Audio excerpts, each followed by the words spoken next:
नमस्कार, जय हिंद, जय भारत। भारतीय अवाम ताकत दल अपने भारतीय भाई बहनों अर्थात अपने देश भारत की जनता अर्थात अपनी भारतीय अवाम से भारतीयता आधारित आपसी श्रद्धा, भारतीयता आधारित आपसी स्नेह, भारतीयता आधारित आपसी प्रेम, भारतीयता आधारित आपसी अखलाक मोहब्बत, भारतीयता आधारित आपसी सहयोग, भारतीयता आधारित आपसी सम्मान, भारतीयता आधारित आपसी एकता, भारतीयता आधारित आपसी भाईचारा तथा भारतीयता आधारित आपसी सद्भाव को समझने व उसे आत्मसात करके वैसा ही और उसी अनुसार आचरण एवं व्यवहार करने हेतु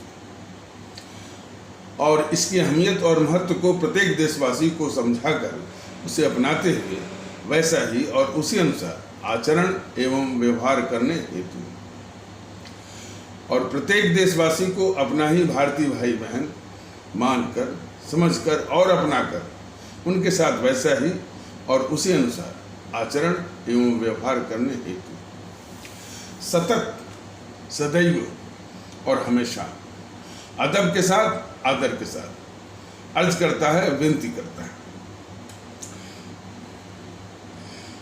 ये पहले भी निवेदन किया गया था और पुनः निवेदन किया जा रहा है अपने आदरणीय भारतीय भाई बहनों से, अपनी आदरणीय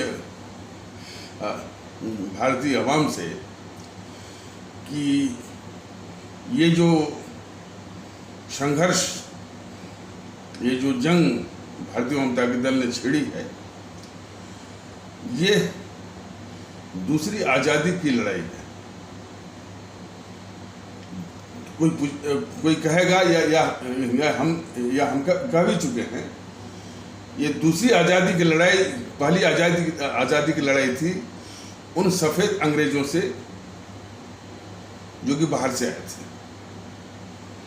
अब ये आज़ादी की लड़ाई जो है, जो इसी देश के हैं, जो कि काले अंग्रेज हैं। इन काले अंग्रेजों ने उन सफ़ेद अंग्रेजों से ही शिक्षा दीक्षा ली है। वो सफ़ेद अंग्रेज इस देश पर हुकूमत करने के लिए हिंदू मुस्लिम एकता को तोड़ने और हमेशा हिंदू मुस्लिम में बांट कर रखने की उनका षड्यंत्र या उनके शासन की एक अविभाज्य इनएलाइनेबल नीति रही है। और अब उन्हीं से शिक्षा दीक्षा लेकर के ये जो इस देश के जो काले अंग्रेज हैं, वो सिर्फ हिंदू मुस्लिम ही नहीं, कई और खतरनाक आयामों में इस देश को बांट करके ओट और सत्ता की राजनीति कह लीजिए या षड्यंत्र जो है ये कर रहे हैं, रच रहे हैं और सत्ता में पहुंच रहे हैं। तो भारतीय जनता दल अपने आदरणीय भारतीय भाई बहनों को समझा रहा है कि ये जो है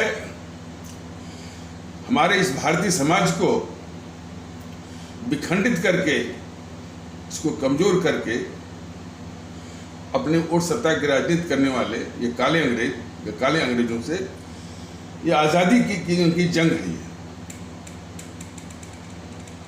तो जब काले अंग्रेज की बात हो रही है तो उसमें ये भारतीय जनता पार्टी भी अपवाद नहीं है। ये भी काले अंग्रेज का एक घिनौना रूप है जो है जिस देश में और जिस मुल्क को भारतीय एकता की आवश्यकता है, ये राष्ट्रवाद के नाम एक राष्ट्रवाद का मुखौटा पहने हुए है। और राष्ट्रवाद का मुखौटा तो अंग्रेज भी पहने थे कि पूरे देश को एक कर रहे हैं। तो ये राष्ट्रवाद का मुखौटा पहन करके ये हिंदू एकता की वकालत करती है, उसकी कोशिश करती है। और हिंदू एकता के बहाने जो है देश में एक घिनौना जो है विखंडन ये पैदा करती है ये भारतीय जनता पार्टी राष्ट्रवाद और सांस्कृतिक राष्ट्रवाद और देशभक्ति के नाम पर। तो यह भी एक खतरनाक जो है वो काला अंग्रेज है इस देश की। और बाकी तो जो है ये GNPC, गांधी नेहरू परिवार चांडाल चौकड़ी काकस, ये सबसे खतरनाक ये काला अंग्रेज है। और इसने सबसे खतरनाक जो है वो शिक्षा दीक्षा ली है वो सफ़ेद अंग्रेजों से। और उन सफ़ेद अंग्रेजों के काफ़ी गुण भी इसमें हैं, काफ़ी गुण भी इसमें हैं, न दुर्गुण, गुण क्या दुर्गुण वो उन सफ़ेद अंग्रेजों के। और फिर इसके बाद वामपंथी तो जो है चीन के इशारे पर, चीन के निर्देश पर और चीन की फंडिंग पर भारत को अंदर से कमज़ोर करने की का वो उन्होंने एक साजिश कह लीजिए या ठेका या कॉन्ट्रैक्ट लिया हुआ है। और बाकी जो दल हैं जो लोकल जो है जो लोकल सेंट्रप्स हैं, माने जो स्थानीय क्षेत्रप हैं, वो भी इन्हीं के आसपास रहते हैं, जो कि और भी खतरनाक जो है वो काले अंग्रेज है।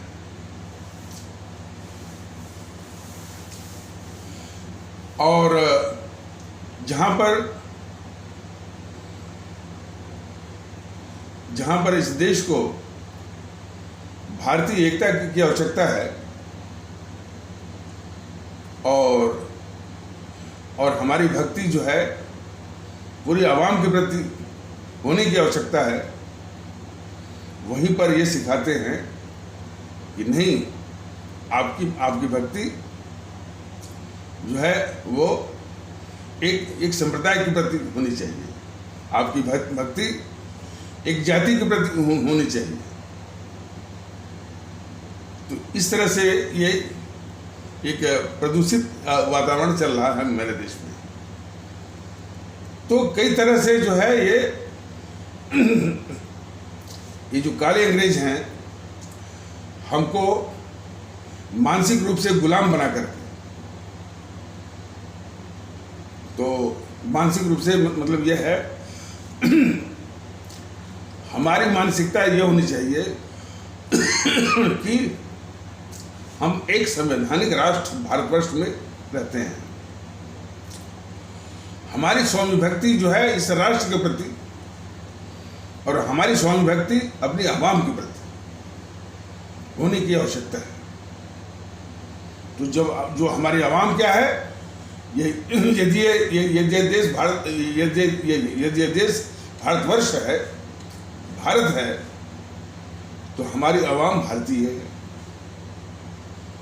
तो प्रत्येक जो देशवासी की स्वामी भक्ति अपने देशवासियों के और अपनी आवाम के प्रति सिर्फ इसी रूप में होनी चाहिए कि ये सभी हमारे भारतीय भाई बहन हैं। लेकिन इन काले अंग्रेजों का कारनामा तो देखिए, वो कहते हैं कि नहीं, अपने देशवासियों को भारतीय के रूप में मत समझो, इनको हिंदू के रूप में समझो, इनको मुस्लिम के रूप में समझो, इनको ठाकुर के रूप में समझो, इनको ब्राह्मण के रूप में समझो, इनको यादव के रूप में समझो, इनको ओबीसी के रूप में समझो, इनको राजभर के रूप में समझो, इनको निषाद के रूप में समझो, इनको कुर्मी के रूप में समझो। तो इसी से अंदाज आप कर सकते हैं कि कितने खतरनाक हथियार से हमारी जो अस्मिता है कि हम भारतीय हैं, उस अवधारणा को तोड़ करके सत्ता हथियाने की ये जुगत या साजिश में ये सक्रिय है।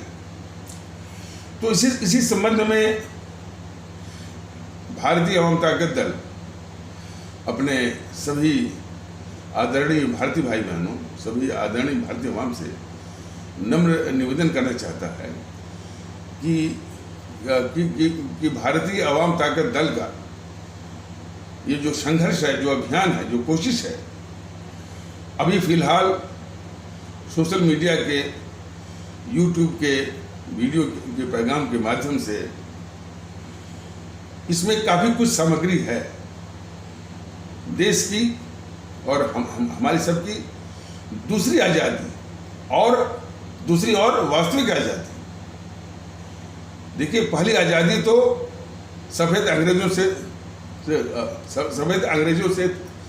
से थी, लेकिन ये काले अंग्रेज उन सफ़ेद अंग्रेजों से ज़्यादा खतरनाक। इन्होंने ये समाज को तो बांटते ही हैं और साथ ही साथ इन्होंने हम सभी को, आपको मानसिक रूप से गुलाम बनाया हुआ है, मानसिक रूप से गुलाम बनाया हुआ है।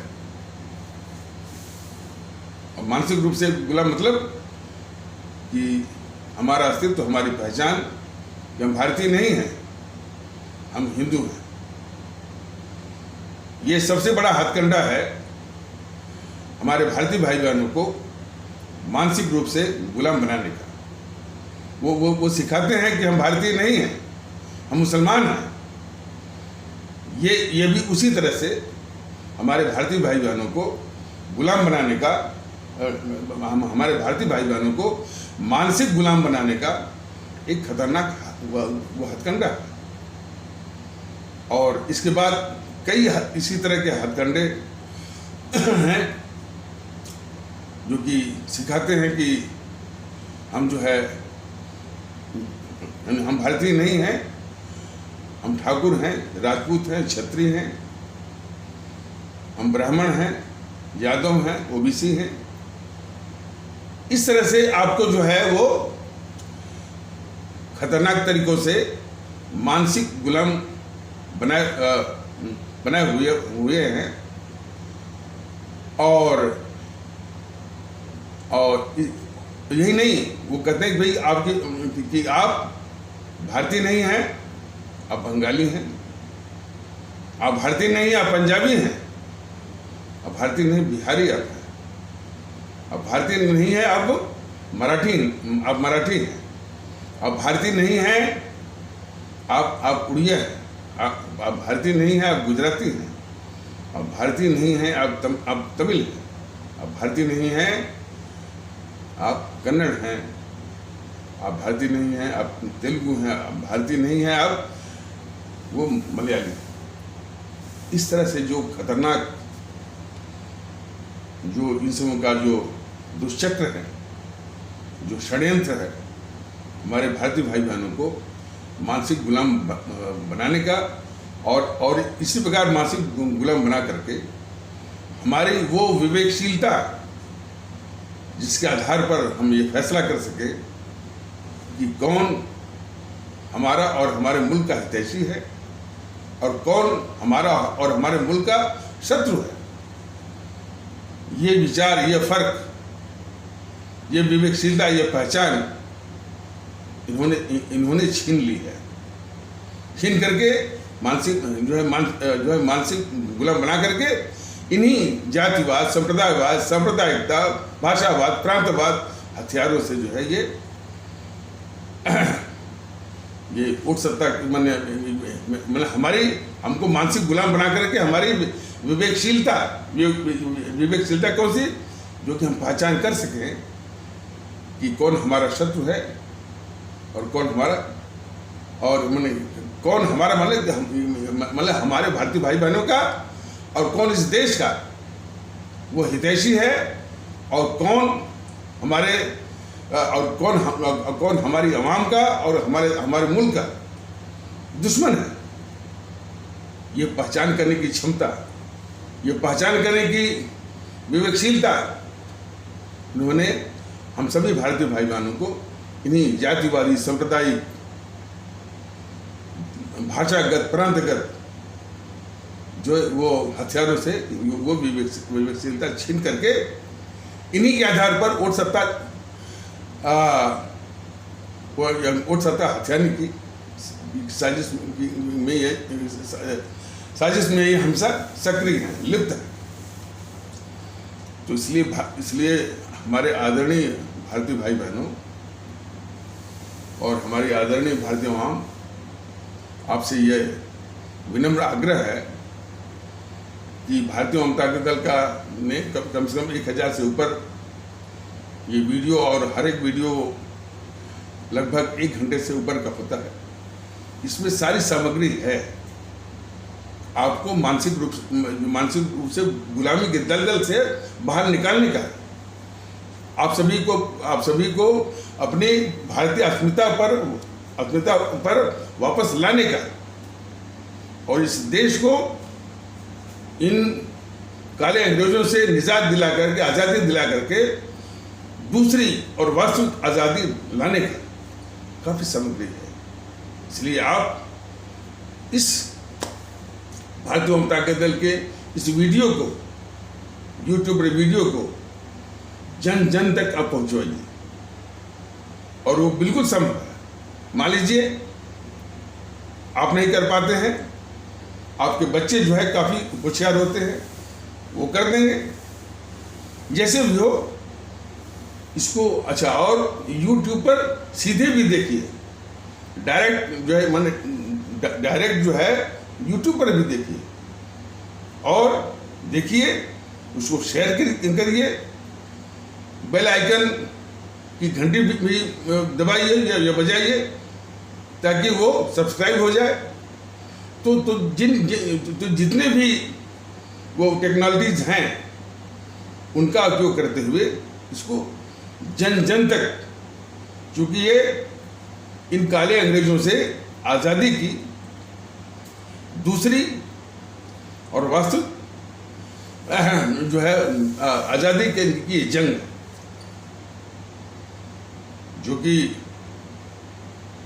कि भारतीय जनता दल ने ये छेड़ रखी है।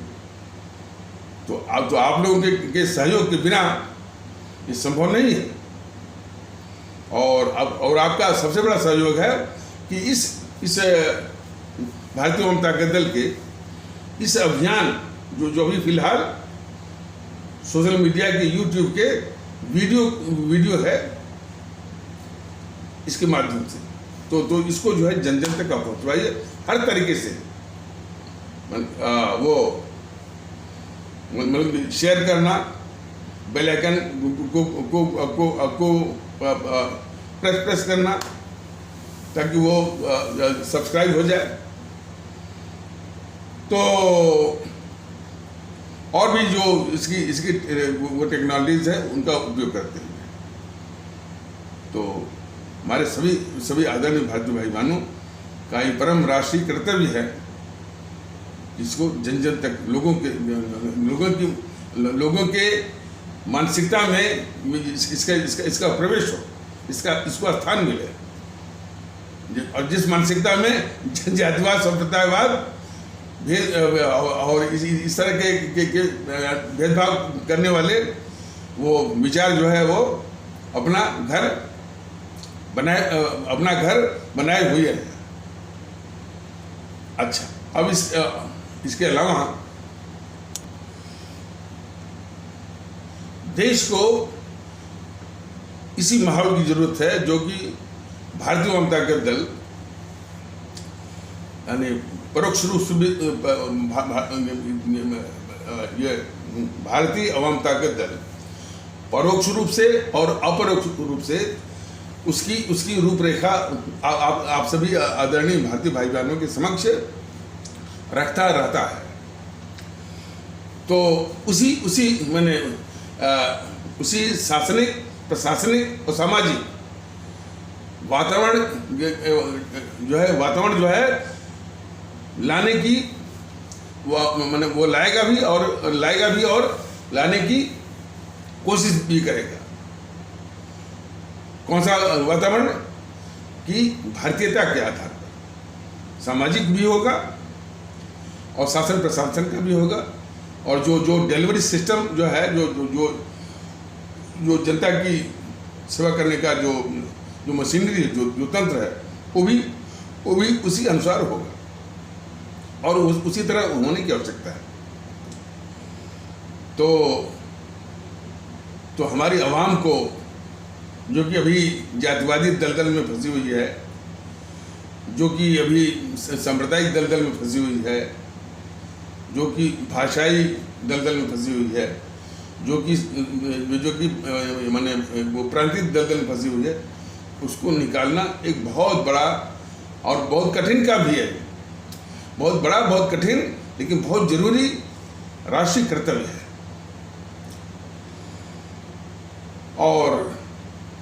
और इन जो काले अंग्रेजों की फितरत से भी आपको अवगत कराना भी बहुत जरूरी है। तो उसी संदर्भ में जो है ये बताना जरूरी है कि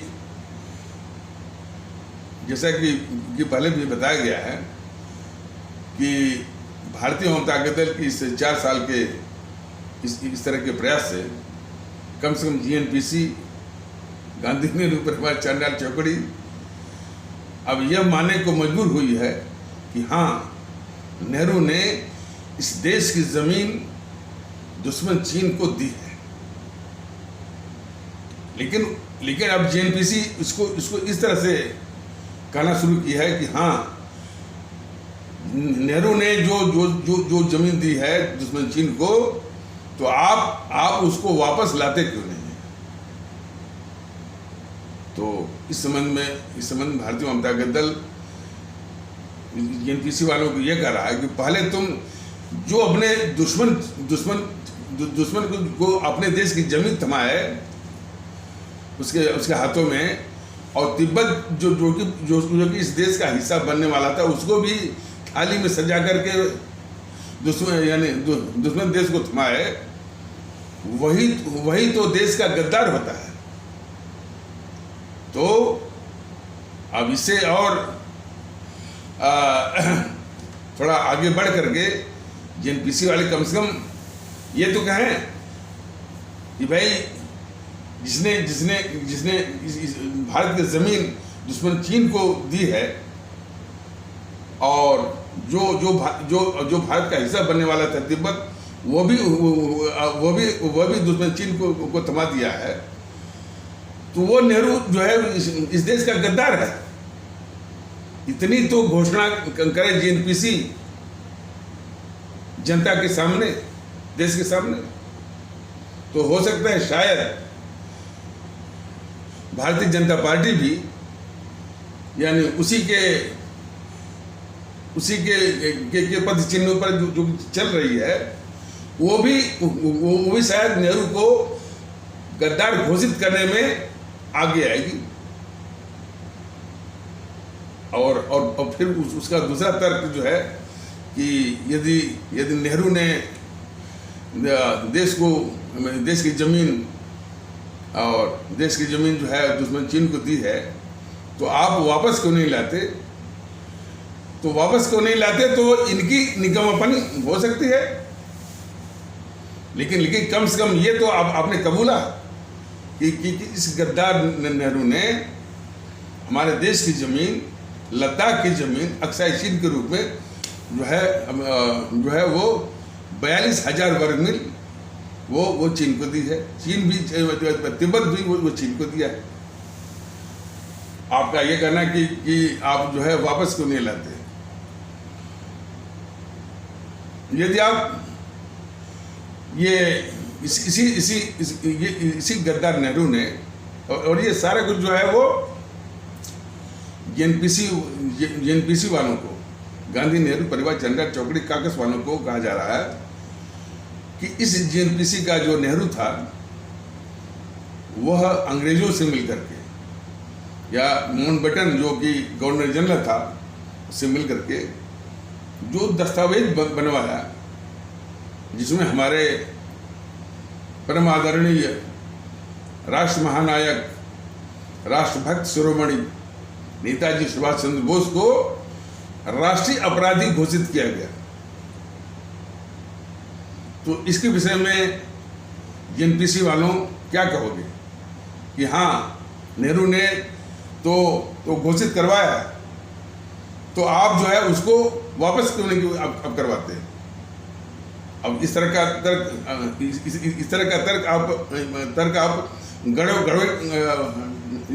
तर्क आप गढ़ोगे ना, इसी तरह तर्क जो है वो गढ़ने को मजबूर हो गए एनपीसी वालों कि हाँ, नेहरू ने माउंटबेटन से मिलकर के हमारे जो राष्ट्रभक्ति के, त्याग बलिदान के, देशभक्ति के सबसे बड़े आदर्श, परम आदरणीय राष्ट्र महानायक, राष्ट्रभक्त शिरोमणि नेताजी सुभाष चंद्र को अंतर्राष्ट्रीय अपराधी घोषित करवाया। इस गद्दार नेहरू ने माउंटबेटन से मिलकर के वो दस्तावेज जो तैयार करवाया। और इतना ही नहीं, उस दस्तावेज के अनुसार उसमें व्यवस्था दी गई थी कि यदि सुभाष चंद्र बोस भारत में पाए जाते हैं तो भारत सरकार की जिम्मेदारी बनती है कि वो सुभाष चंद्र बोस को पकड़ करके ब्रिटेन के हवाले करें, क्योंकि वो अंतर्राष्ट्रीय अपराधी।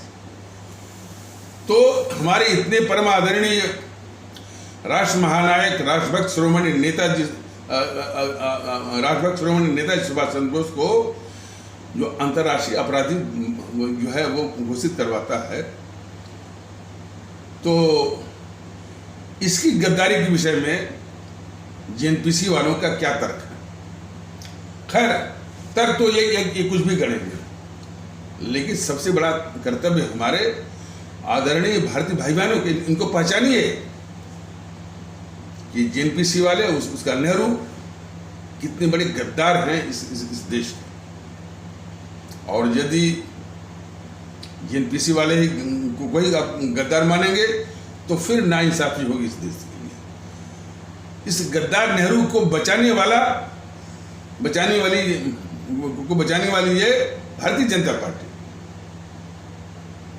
और सिर्फ भारतीय जनता पार्टी नहीं, जितनी भी समाजवादी पार्टी है, बहुजन समाज पार्टी है, टीएमसी है, आरजेडी है, ये जितना मोदी के पीछे पड़ी रहती है, इन गद्दारों का नाम नहीं लेती है, नेहरू जैसे गद्दारों का नाम नहीं लेती है, तो ये आरजेडी वाले भी, टीएमसी वाले भी, समाजवादी पार्टी वाले भी उतने ही गद्दार हैं इस देश के।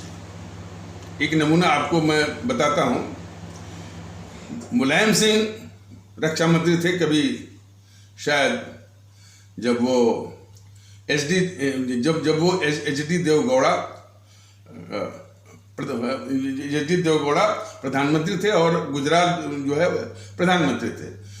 तो उन्हीं के प्रधानमंत्रित्व काल में ये हमारे मुलायम सिंह जो है रक्षा मंत्री थे। जब ये अक्साई चीन की बात आई तो ये संसद में किस तरह से उस गद्दार नेहरू का बचाव करते हैं, उसको हमारे आदरणीय भारतीय भाई बहन जरा देखें। उन्होंने संदर्भ तो दिया कि भाई दुश्मन चीन को इस देश की जमीन दी गई, लेकिन किसने दी, इस पर वो मुलायम सिंह भारत के रक्षा मंत्री के रूप में क्या कहते हैं कि हमसे गलती हो गई। भारतीय जनता दल ये मुलायम सिंह जैसे लोगों से पूछना चाहता है, गद्दारी तो नेहरू ने की, गलती आप से कैसे हो गई? ये सवाल है। गद्दारी तो नेहरू ने की जो कि इस देश की और लद्दाख की जो है अक्साई चीन के रूप में 42,000 वर्ग मील दुश्मन चीन को के हाथों में वो सौंप दिया। और इतना ही नहीं, वो उसने अपनी गलती को कबूल भी किया। मैंने गद्दार नेहरू ने उस गलती को कबूल भी किया, लेकिन थोड़ा घुमा करके बोला कि वो घुमा कर क्या बोला कि भाई कि यदि वो जमीन चली गई तो क्या हुआ, उस पर एक घास भी नहीं उगती है। हालांकि उसमें संसद में बैठे हुए सभी लोग, अब उनका दृष्टिकोण, उनकी सोच कायराना है कि इस तरह से वो बोल रहा है, इस तरह से कर रहा है, और एक भी आदमी विरोध नहीं कर रहा। जो विरोध कर भी रहा है बिल्कुल कायराना ढंग से, जो कि महावीर त्यागी ने कहा कि यानी हमारे भी सर पर बाल नहीं है तो क्या हमारा भी सिर काट करके चीन को आप दे देंगे। जबकि भारतीय अवाम ताकत दल ने कहा कि उस गद्दार नेहरू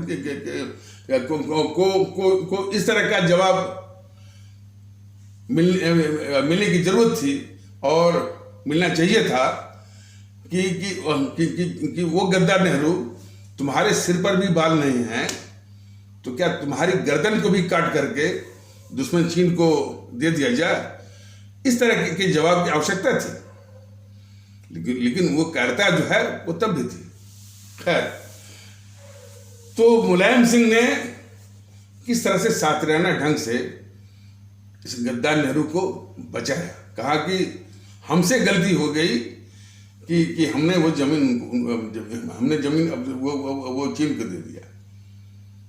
इसी तरह से इस गद्दार नेहरू को बचाने वालों की एक फौज है। मुलायम सिंह अकेले नहीं है। वो दूसरा उदाहरण आप सभी को मैं देता हूं। ये सुधीर चौधरी जो कि जी न्यूज में था और जी न्यूज में रात के 9 बजे DNA daily news and analysis नाम का एक प्रोग्राम लेके आता था जी न्यूज में। अब तो खैर वो आज तक में जा चुका है।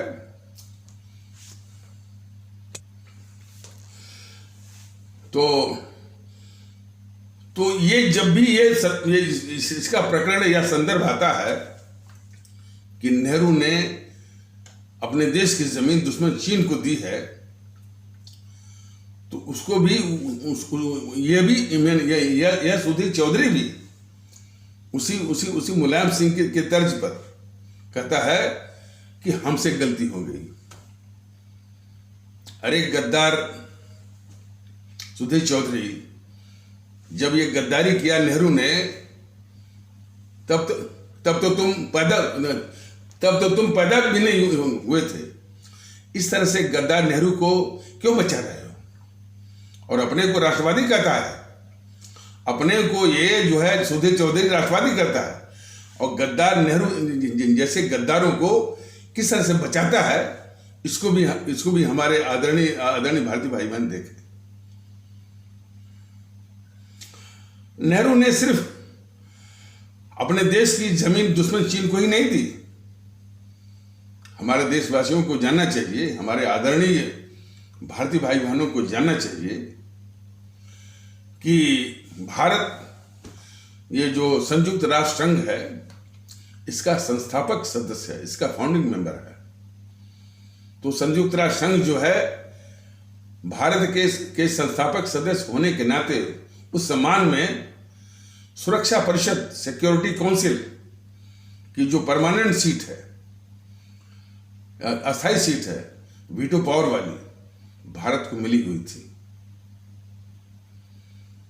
वो परमानेंट सीट वीटो पावर वाली भारत को मिली, वो परमानेंट सीट भी इस गद्दार नेहरू ने दुश्मन चीन को दे दिया है। इसके विषय में ये गद्दार जेएनपीसी वाले क्या बोलेंगे? पूछिए, हमारे सभी भारतीय भाई बहन जिससे पूछे, और जो सवाल जेएनपीसी वाले से पूछे, वही सवाल बीजेपी वालों से पूछें कि ये इन गद्दारों को किस तरह से ये बचाते हैं। और सिर्फ बीजेपी वाले से नहीं, ये जितनी किसी काले अंग्रेज जो है, सपा वाले, आरजेडी वाले, टीएमसी वाले, सबसे जो है हमारे आदरणीय भारतीय भाई बहन, हमारे आदरणीय भारतीय आवाम जरूर सवाल करें।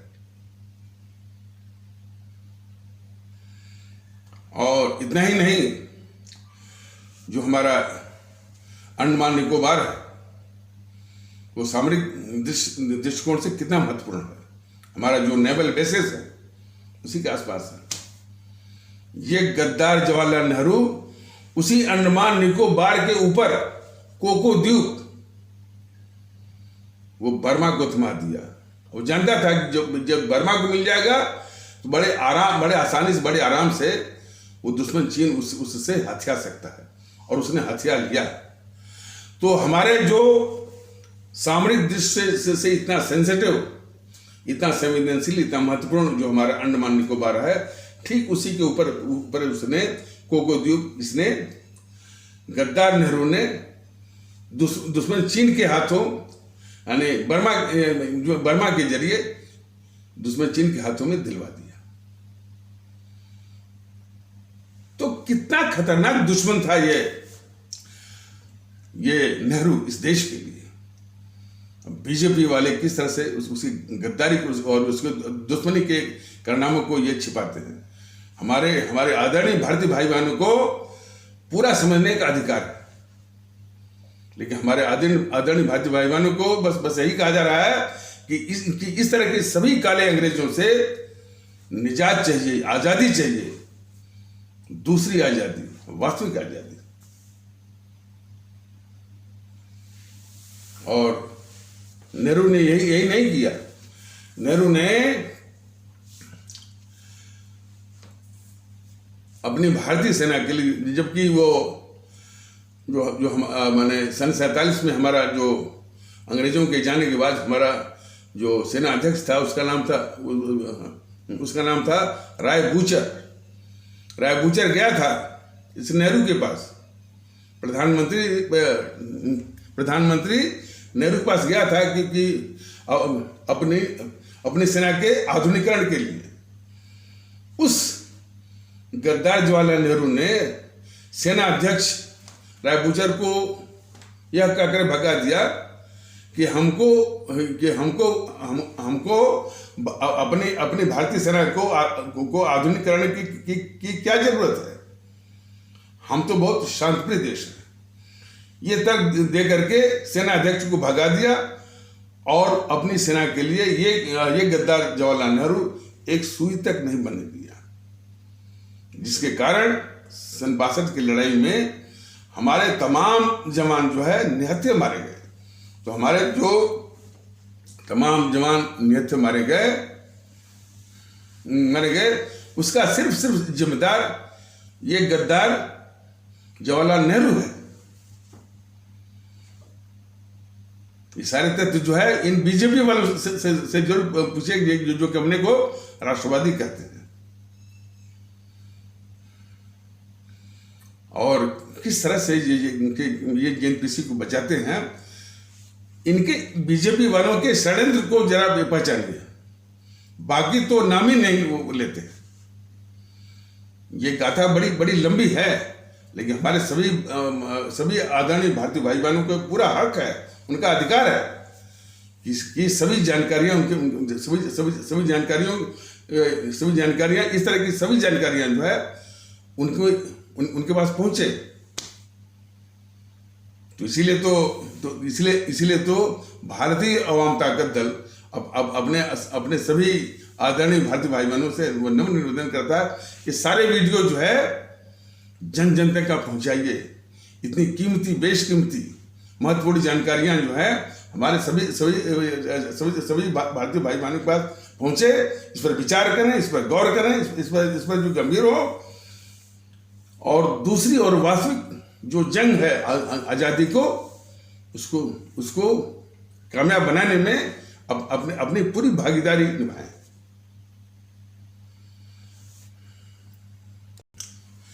ये 15 अगस्त को, चाहे इसके पहले जो परसों वाला प्रकरण था कि ये सुधांशु त्रिवेदी और आलोक शर्मा और फिर कुछ सपा के और एक टीएमसी का और एक सुबही खान, ये सब थे। तो उस बहस के दौरान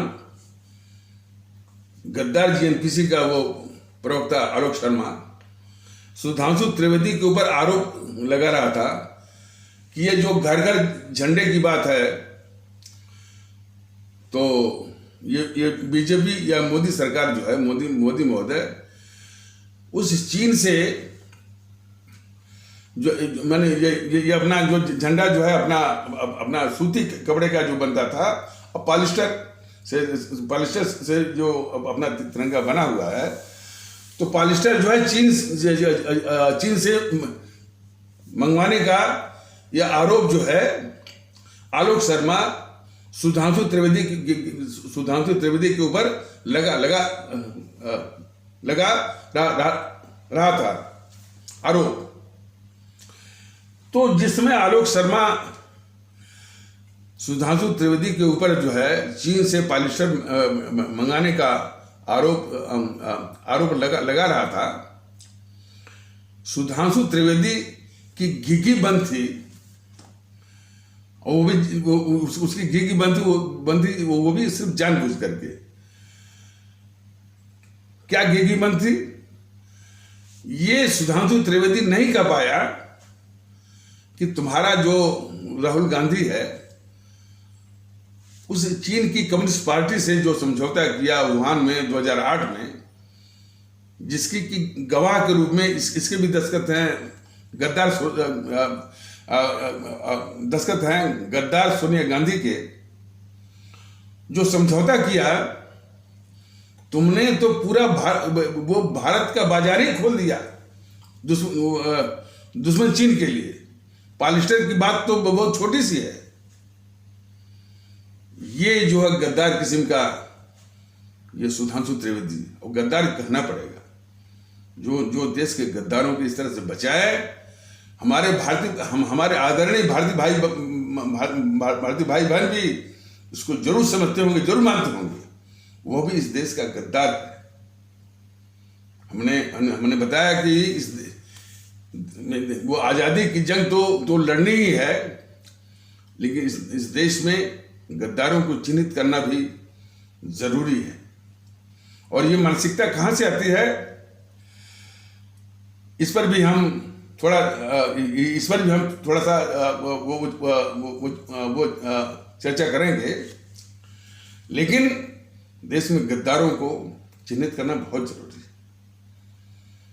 तो ये बीजेपी वाले सुधांशु त्रिवेदी जो है, जब वो आरोप लगाए कि आप जो है चीन से पॉलिस्टर आप मंगवा रहे हैं, तो इसकी जबान नहीं खोली इस सुधांशु त्रिवेदी की कि तुमने तो चीन की कम्युनिस्ट पार्टी से समझौता करके और उससे रिश्वत लेकर के $800 मिलियन का, वो भी सीधे नहीं, राजीव गांधी फाउंडेशन ट्रस्ट के जरिए, और करके भारत का पूरा बाजार ही खोल दिया चीन के लिए। सीमा पर कोई सड़क नहीं बनाई, और जो 26/11 का हमला हुआ जो मुंबई में, तो वो भी इसी समझौते की ही परिणति थी कि 26/11 का आतंकी हमला करने की हिम्मत पाकिस्तान में नहीं थी। उसको मालूम था कि इस तरह का हमला करेंगे तो भारत जो है रिटेलिएशन में मतलब कि वो प्रतिक्रिया स्वरूप या बदला लेने या सबक सिखाने के रूप में भारत जो है जब आक्रमण करेगा तो इस पाकिस्तान का बहुत नुकसान होगा, ये मालूम था। तो इस डर के मारे 26/11 का आक्रमण करने की उसकी हिम्मत नहीं पड़ रही थी। लेकिन चीन ने उसको आश्वासन दिया कि हमारा समझौता हुआ है इन गद्दारों से, राहुल गांधी से और सोनिया गांधी से, हम इसको संभाल लेंगे, तुम 26/11 का आक्रमण करो। और वही हुआ। क्या हुआ? 26/11 का आक्रमण हुआ और हमारे तत्कालीन वायुसेना अध्यक्ष जो है उनका बयान भी आया हुआ, क्योंकि जो तत्कालीन वायुसेना अध्यक्ष थे उनका बयान भी आया हुआ है। तो वो पूरा प्लान बनाकर गए थे इसके पास, मनमोहन सिंह के पास। तो इसने हमारे वायुसेना अध्यक्ष को अनुमति इसने नहीं दिया, और उस अनुमति न देने के पीछे यही कारण था। वही ये दोनों गद्दार, राहुल गांधी और गद्दार सोनिया गांधी ने जो चीन की कम्युनिस्ट पार्टी से समझौता किया था, तो चीन के ही इशारे पर जो है वो इन सबों ने अपनी अपनी सेना या अपने वायुसेना अध्यक्ष को पाकिस्तान पर आक्रमण करने की अनुमति नहीं दिया।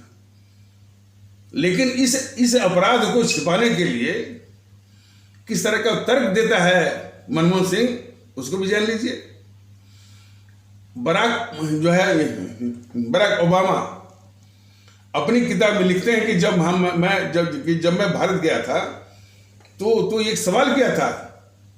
बराक ओबामा जो कि भूतपूर्व राष्ट्रपति हैं अमेरिका के, उन्होंने अपनी किताब में लिखा कि जब मैं भारत गया था तो मनमोहन सिंह से पूछा था भाई आप पर इतना बड़ा हमला हुआ और आप इतने सक्षम हैं, आपने जो है इसका बदला क्यों नहीं लिया आपने। तब किस तरह का तर्क गढ़ा ये गद्दार मनमोहन सिंह। कहता है हमने पाकिस्तान पर इसलिए आक्रमण नहीं किया कि हमारे जो है हमारे देश का एक तबके पर इसका बुरा असर पड़ता। वो भी देखिए कि इस तरह का तर्क दिया कि हमारे जो देश के हमारे भारतीय समाज के जो इस्लाम आस्था वाले भारतीय भाई बहनों के तबके पर सीधा इसने पाकिस्तान के प्रति वफादारी का एक आरोप लगाया इनडायरेक्टली। तो इस तरह के हैं। और भारतीय जनता दल ने तो बराबर बताया है कि यह बात कम से कम मोदी जी भी कह चुके हैं कि हमारे जो इस्लाम आस्था वाले भारतीय भाई बहन हैं, उनकी मुल्क परस्ती, उनकी देशभक्ति पर पूरे देश को नाज है। तो भारतीय जनता दल भी वही कहता है कि हमारे इस्लाम आस्था वाले भारतीय भाई बहनों की मुल्क परस्ती, देशभक्ति पर पूरे मुल्क को और भारतीय अवाम ताकत दल को भी नाच है। इस तरह की भावना है अमूमन लोगों में। वो कट्टरवादियों को आप छोड़ दीजिए, कट्टरवादियों तो ऐसे ही कट्टरवादी उपद्रवी और देश में जो नफरत जो फैला रहे हैं उनको आप छोड़ दीजिए। तो ये आम धारणा है। तो ऐसे हमारे इस्लाम आस्था वाले भारतीय भाई बहनों पर ये कलंकित करने वाला ये बयान दिया गद्दार जो है मनमोहन सिंह ने कि ऐसा करते तो इस तबके पर एक गलत संदेश जाता, मतलब कि हमारा ये तबका जो पाकिस्तान परस्त है या अपने मुल्क के साथ गद्दारी करके पाकिस्तान का पक्ष वो लेने वाला। बताइए, जो है सन 47 का युद्ध हुआ, 65 का युद्ध हुआ, 71 का युद्ध हुआ, 99 का युद्ध हुआ पाकिस्तान के साथ, हमारे इस तबके ने किस बहादुरी के साथ जो है इस देश का साथ दिया है, और जो आज़ादी की जंग में किस तरह से साथ में रहे, उस तबके के साथ ये भावना जेएनपीसी वालों का। तो ये सबसे खतरनाक है। हमारे इस्लाम आस्था वाले भारतीय भाई बहन का भी कुछ हिस्सा अभी भी जेएनपीसी के मोह माया जाल में फंसा हुआ है। इनकी असलियत तो आप देखिए, खैर इनके अभी फितरत है। तो उस जो वो परिचर्चा चल रही थी जिसमें कि वो आलोक शर्मा, जेएनपीसी का आलोक शर्मा था, और बीजेपी का जो है वो सुधांशु त्रिवेदी था, और सुभी खान थी, और टीएमसी का एक था वो प्रवक्ता, और एक जो है समाजवादी पार्टी का। तो जब ये आलोक शर्मा ने बीजेपी या सुधांशु त्रिवेदी पर आरोप लगाया कि आपने जो है वो जो खादी का बनता है अपना तिरंगा, उसके स्थान पर जो है पॉलिस्टर पर बनवाने का फैसला लेकर के आपने चीन की मदद की, या चीन से आपने जो है पॉलिस्टर आपने आयात करवाया। तो इस सुधांशु त्रिवेदी की गीगी बंद हुई, चुप हो गया। और किस तरह से बचाया है, और इसका नाम तक नहीं ले कि कि भाई आपके गद्दार राहुल गांधी, गद्दार सोनिया गांधी ने चीन की कम्युनिस्ट पार्टी से समझौता करके, हालांकि ये इस तरह का समझौता बिल्कुल अनैतिक है, राष्ट्रीय दृष्टिकोण से अनैतिक है, और यह सुप्रीम कोर्ट भी कह चुका है कि दो देशों के मध्य जो है, उन सरकारों के बीच में जो है, उन सरकारों के बीच में समझौता है, समझौता होता है, न कि उन देशों की राजनीतिक पार्टियों के बीच में। ऐसा कहीं कहीं नहीं होता, लेकिन चूंकि इसको गद्दारी करनी थी किसी स्तर की भी, तो किया इसने। तो वो समझौता करके दुश्मन चीन से जो है वही भारत का पूरा बाजार खोल दिया, और भारत चीन सीमा पर एक भी सड़क न तो सड़क बनाई और न तो कोई रेल लाइन बिछाने का, जो कि आधारभूत सुविधा होती है अपनी सेना के लिए और अपनी सेना की साजो सामान लॉजिस्टिक पहुंचाने के लिए। तो ये नमूने हैं किस तरह से जो है ये बीजेपी वाले जेएनपीसी और उस जेएनपीसी को किस तरह से बचाते रहते हैं। ये सबसे बड़ी गद्दारी है बीजेपी वालों की।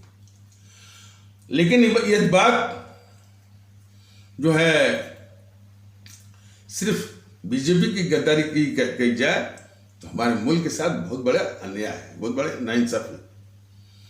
वहीं पर समाजवादी पार्टी का प्रवक्ता था, उसकी भी घिघी बंद थी, और उस समाजवादी पार्टी का जो मुलायम सिंह किस तरह से नेहरू को बचाया, जो मैंने अभी आप सभी को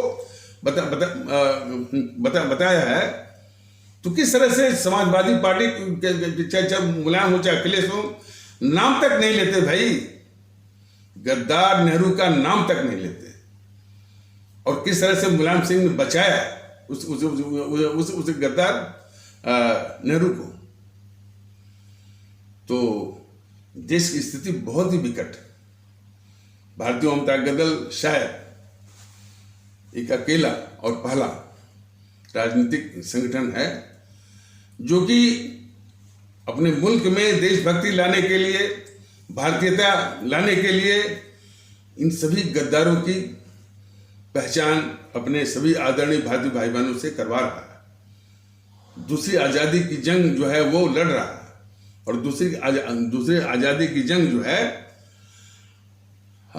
में अपने सभी आदरणीय भारतीय भाई बहनों को शामिल कर रहा है। ये 15 अगस्त को जेएनपीसी वालों ने आज़ादी का दिवस ये थोपा हुआ है, लेकिन इस 15 अगस्त की हकीकत भी जानना जरूरी है। हमारे जो आज़ादी के दिवस क्या होना चाहिए, इस पर भी कुछ जानकारियां भारतीय जनता दल ने इसी यूट्यूब के माध्यम से दिया हुआ है, और इस बात को मोदी महोदय भी कबूल कर चुके हैं कि हमारी आज़ादी के जो वास्तविक जो दिवस है वो 15 अगस्त नहीं है, वह जो है 21 अक्टूबर है। क्योंकि 21 अक्टूबर 1943 को हमारे परम आदरणीय राष्ट्र महानायक, राष्ट्रभक्त शिरोमणि नेताजी सुभाष चंद्र बोस ने आजाद भारत की स्थापना की थी। तो ये 15 अगस्त नहीं बल्कि हमारा 21 अक्टूबर ही वास्तविक आजादी का दिवस है। 15 अगस्त तो हमारे 25 से लेकर 30 लाख भारतीय भाई बहनों के खून से रंगा हुआ एक दिवस है। 15 अगस्त जो है हमारे 25 से 30 लाख लोगों के 25 से 30 लाख हमारे भारतीय भाई बहनों के खून से रंगा हुआ ये 15 अगस्त है। इतना बड़ा कलंकित दिवस है, सबसे दुखांत ट्रेजिक दिवस है। अपने देश के बंटवारे का दिवस है। और हमारे 3 करोड़ से ऊपर भारतीय भाई बहनों के घर उजड़ने का दिवस है। और इतनी तबाही के मंजर पर जो गद्दार नेहरू द्वारा सत्ता हथियाने की साजिश या सत्ता हथियाने की सबश, सत्ता हथियाने की हवस के तहत जो है वो षड्यंत्र का दिवस है। तो किसी भी रूप में 15 अगस्त इस देश की आजादी का दिवस हो नहीं सकता। जिस प्रकार इन सबों ने गद्दार मोहनदास करमचंद गांधी को, जो कि इसने अपने देश के साथ, अपनी अवाम के साथ विश्वासघात करके देश को बंटवाया। काफी लोग जो है इसी भ्रम में थे कि जब ये कह रहा है बुढ़ा कि पाकिस्तान मेरी लाश पर बनेगा, तो लोगों को विश्वास हो गया भाई ये बुढ़ा बहुत जिद्दी है। जब कह रहा है कि तो ये कुछ भी करेगा, आंदोलन करेगा, अभियान करेगा, धरने पर बैठेगा, आमरण अनशन करेगा, मर भी जाएगा, लेकिन जब कह रहा है तो ये पाकिस्तान बनने नहीं देगा। लोगों को क्या पता था कि ये मुंह से तो कह रहा है, अंदर खाने जो है यही जो है देश को बांटने का षड्यंत्र कर रहा था। किस लिए? अपने जो है वो गद्दार नेहरू को सत्ता दिलाने के लिए, प्रधानमंत्री दिलाने के लिए और प्रधानमंत्री बनवाने के लिए। और हमारे सभी आदरणीय भारतीय भाई बहन कदाप ने भूले कि कौन नेहरू, कौन गद्दार नेहरू, जिसके पक्ष में एक भी कांग्रेसी नहीं, जिसके पक्ष में हमारे देश के लोग नहीं, उसको ये गद्दार मोहनदास करमचंद गांधी ने हमारे देश के ऊपर प्रधानमंत्री के रूप में थोपा। और नाटक ये करता रहा कि पाकिस्तान मेरी लाश बनेगा और पाकिस्तान जब बने तो मेरे शरीर के 2 टुकड़े कर देना, ये नाटक भी करता रहा। तो इतने बड़े विश्वासघाती को इन जेएनपीसी वालों ने राष्ट्रपिता बनाया। तो राष्ट्रपिता कोई सम्मान में नहीं, एक ढाल बनाया। उसी ढाल के रूप में, यानी इसकी भी उसी ढाल के रूप में इस गद्दार मोहनदास करमचंद गांधी की भी रक्षा हो जाएगी और इनकी भी हो जाएगी, इसलिए बनाया। तो राष्ट्रपिता बनाया और खुद जो है वो गद्दार नेहरू इस देश का चाचा बन गया। और जो हमेशा झूठ बोलता रहा कि पाकिस्तान मेरी लाश पर बनेगा, लाश पर बनेगा, उसको इन सबों ने बोल दिया कि ये सत्य के पुजारी हैं, मोहनदास करमचंद गांधी। और जिसने जो है देश को बांट करके 25 से 30 लाख लोगों की हिंसा करवाई, उसको इन सबों ने कहा कि ये अहिंसा के पुजारी हैं। तो देश कैसे कैसे गद्दारों का दंश झेल रहा है, ये हमारे सभी भारतीय भाई बहन जरा इसको देखें। लोग कहते हैं ना कि पता नहीं कि साहब हम इस सारा वीडियो सुप्रीम कोर्ट को दिखाएंगे, किसको दिखाएंगे। हम तो चाहते हैं कि आप दिखाइए ना, सुप्रीम कोर्ट को भी दिखाइए, जनता को भी आप दिखाइए, तभी और जनता को फैसला वो करने दीजिए। जनता तो जानेगी ना कि आखिर ये नेहरू जो है किस कदर और किस सीमा तक इस देश का गद्दार था। लेकिन सिर्फ उसी बात नहीं, उसको बचाने वाले जेएनपीसी वाले, समाजवादी पार्टी वाले, बहुजन समाज पार्टी वाले, टीएमसी वाले, आरजेडी वाले, ये सब है। तो हमारे आदरणीय भारतीय भाई बहनों, माहौल इसका होना चाहिए कि कम से कम देश के गद्दारों की पहचान हो। लेकिन दिन रात ये मीडिया वाले वो तेजस्वी का वक्तव्य, राहुल का वक्तव्य और उनका वक्तव्य, नीतीश का वक्तव्य, देश के दुश्मनों के वक्तव्य से इतना आपकी मानसिकता को ग्रसे हुए हैं, जकड़े हुए हैं कि इन जो मार्मिक जो जानकारियां जो भारतीय जनता दल दे रहा है और जो कि इसी का माहौल होना चाहिए, इसी का इको सिस्टम होना चाहिए, इसी का नैरेटिव बनना चाहिए, इससे दूर। तो मीडिया भी इस देश की बहुत बड़ी गद्दार किस्म की एक संस्था है।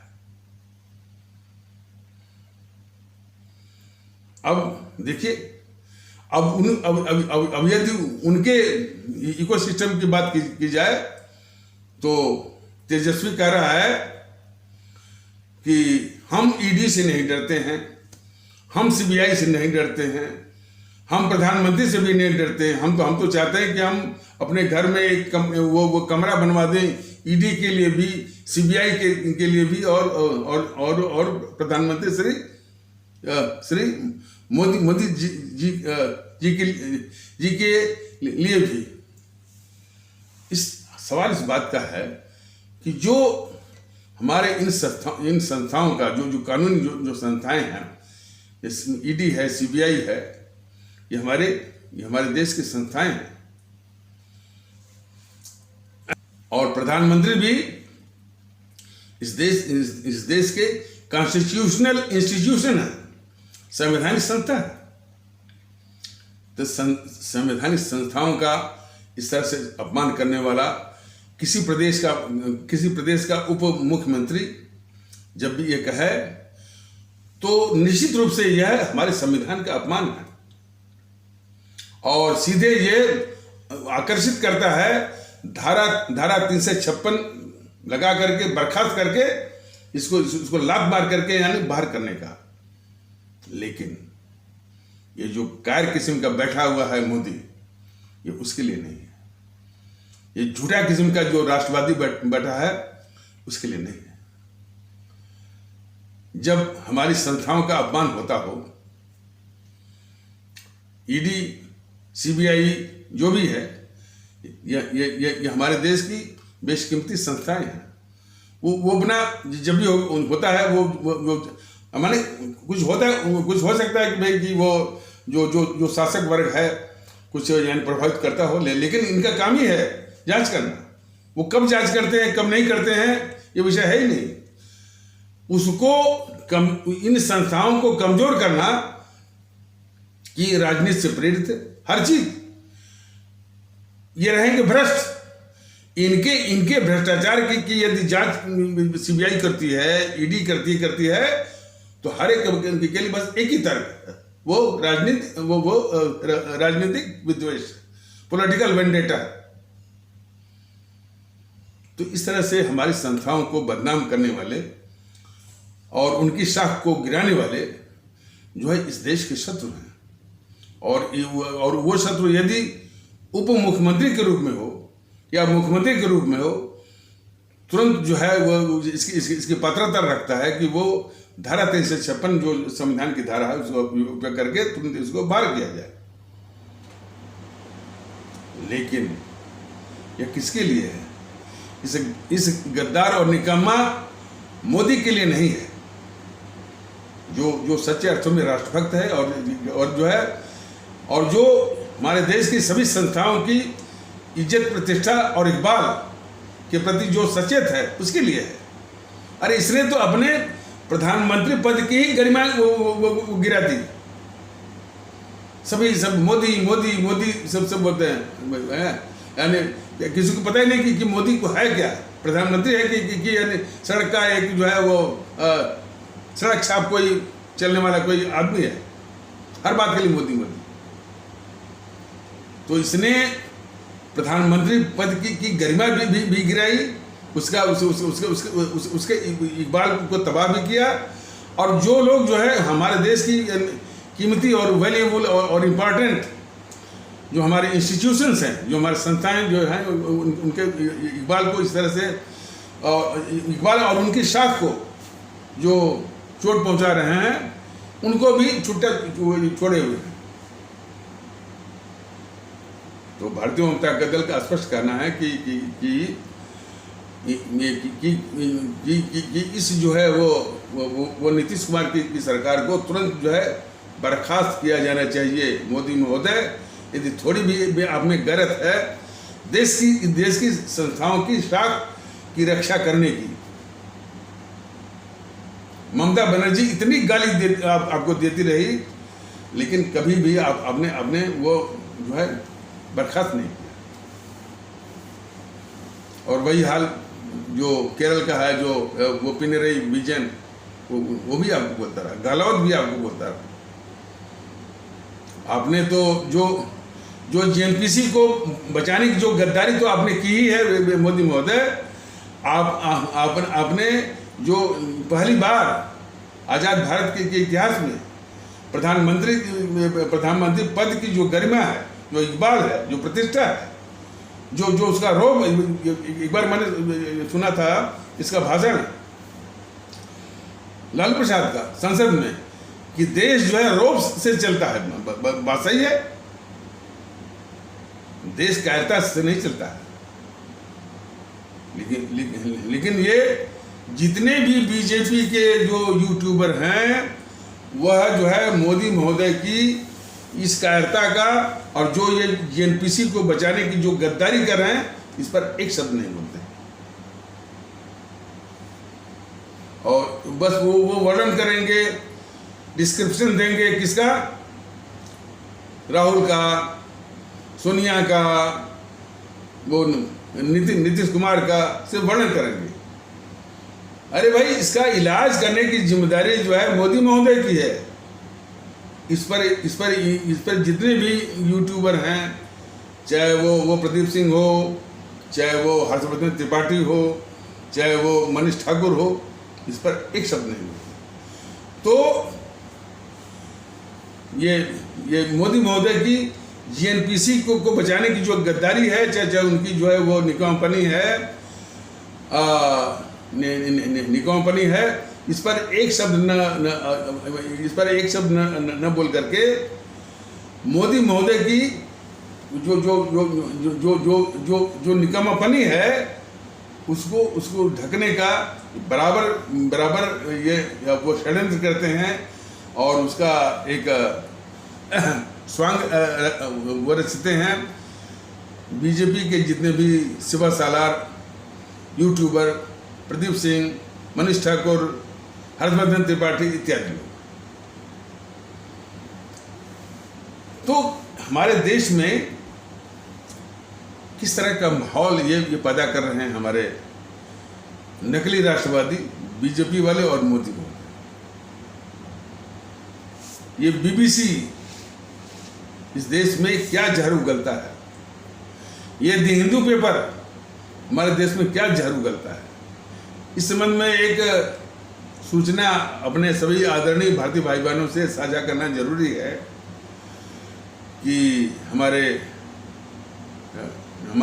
भारतीय अवाम ताकत दल का एक पदाधिकारी बता रहा था कि एक बार वो एनडीटीवी के दफ्तर में गया था, एनडीटीवी के दफ्तर में गया था वो, वहीं पर वो बीबीसी वाला भी बैठा था और वहीं पर ये जितने भी छोट भैया किस्म के होते हैं, the print, the Quint, the wire, कारवां, इसके भी पत्रकार आपको वहीं मिल जाते हैं।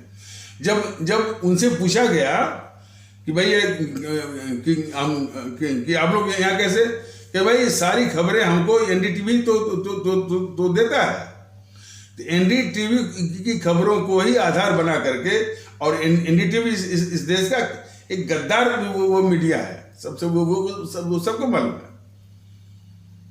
तो उसी से खबरें उठा कर, चाहे बीबीसी हो, चाहे आपका द क्विंट हो, चाहे प्रिंट हो, चाहे कारवां, चाहे आपका ये दवाई, ये सारी बातें जो है जो भारतीय जनता के दल बता रहा है, ये मोदी महोदय को मालूम है, बीजेपी वालों को मालूम है। इसकी एक चर्चा नहीं करते सर, थोड़ा बहुत संदर्भ आएगा तो इसकी बुराई थोड़ी कर देंगे, लेकिन इसका इलाज करने की जिम्मेदारी मोदी महोदय की है। इस पर न तो बीजेपी के प्रवक्ता बोलते हैं और हाँ, और ना जो जो उसके जो सिपह सालाना है यूट्यूबर, ये प्रदीप सिंह वगैरह की गिगी बंद रहती है। और सिर्फ देखिए, भारतीय जनता दल तो इस देश को मजबूत करने के लिए वो एकता की बात करता है और भारतीयता की बात करता है, और उसी संबंध में उसी दिशा में ये कोशिश भी कर रहा है। ये बीजेपी वाले ये जेएनपीसी का विरोध नहीं करेंगे, जो कि इस देश की गद्दार है, और इस समाज को तोड़ने वाले जो है ये समाजवादी टीएमसी, इसका विरोध यानी वो नहीं करेंगे। वो भारतीय जनता दल जो है शायद जो कि सुनने में आ रहा है, वो अपनी शत्रुता यानी इसी से वो निभा रहा है, और दिन रात वो सोच रहे हैं कि कौन सी जुगत लगाएं, कौन सा दुष्प्रचार करें कि जो है ये भारतीय जनता दल का ये जो है जो अभियान जो है इस अभियान पर को रोका जा सके या इस पर रोक लगाई जा सके। इस तरह तो ये राष्ट्रवादी हैं, ये बीजेपी वाले। और सबसे बड़ी बात, ये राहुल गांधी रोज कोई न कोई बात लेकर इस देश के खिलाफ जो है बोलता ही रहता है,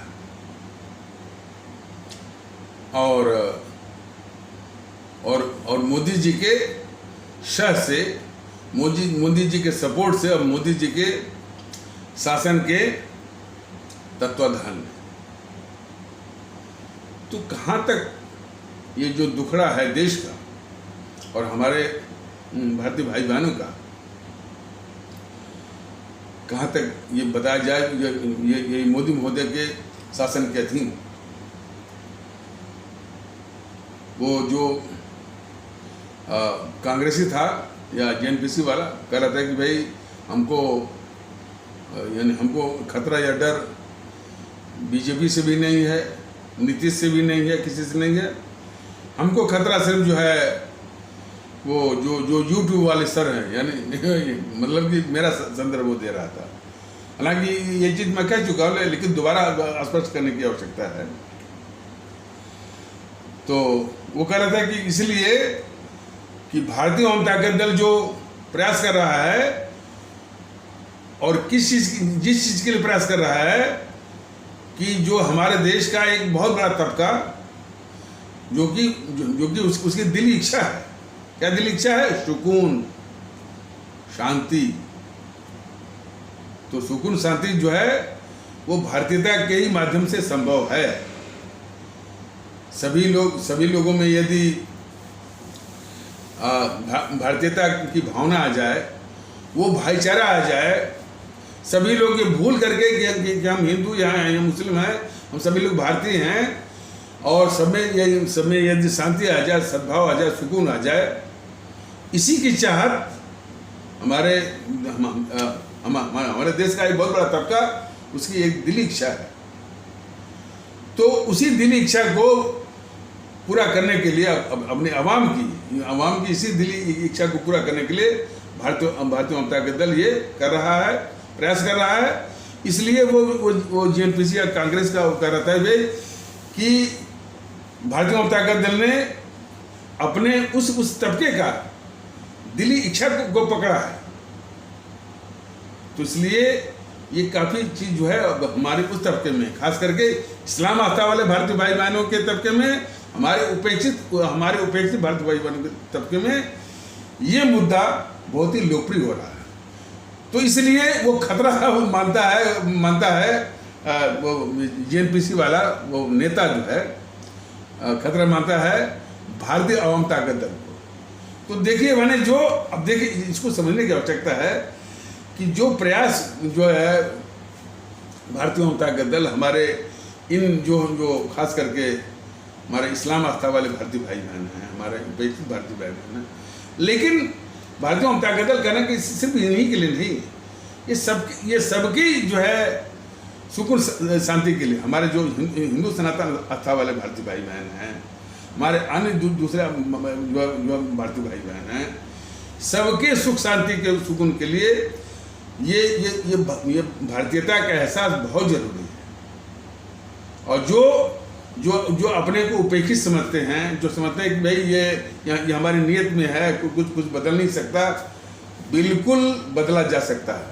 लेकिन आपको भी थोड़ा अपनी मानसिकता को बदलना होगा। आप जो है इनको मोदी को खुदा मान बैठेंगे, तेजस्वी यादव जो कि इतना घोर जातिवादी है और मुख्यमंत्री होते ही जो है हमारी जो संस्थाएं हैं, देश की संस्थाएं हैं, उसका अपमान कर रहा है, उसको ये खुदा मानेंगे, तब स्थिति में जरा भी वो बदलाव नहीं आएगा। तेजस्वी यादव आरजेडी टीएमसी को जड़ से उखाड़ने का मन बनाइए। ये खुदा नहीं है देश के सबसे बड़े कलंक और अभिशाप है। आजादी चाहिए इनसे। और स्थिति यह है, सवाल इस बात का है कि कब तक इनके नाम पर जो है अब ये मीडिया वाले जो है सत्य कथा सुनाते रहेंगे। अब कब तक मैं वो जो है चिल्लाता रहूंगा। ये आपकी नियत में नहीं होना चाहिए। आपकी नियत में होना चाहिए भाई, ताकतवर आप हैं, आपके हाथों में जो है वो मताधिकार का अमोघ अस्त्र है।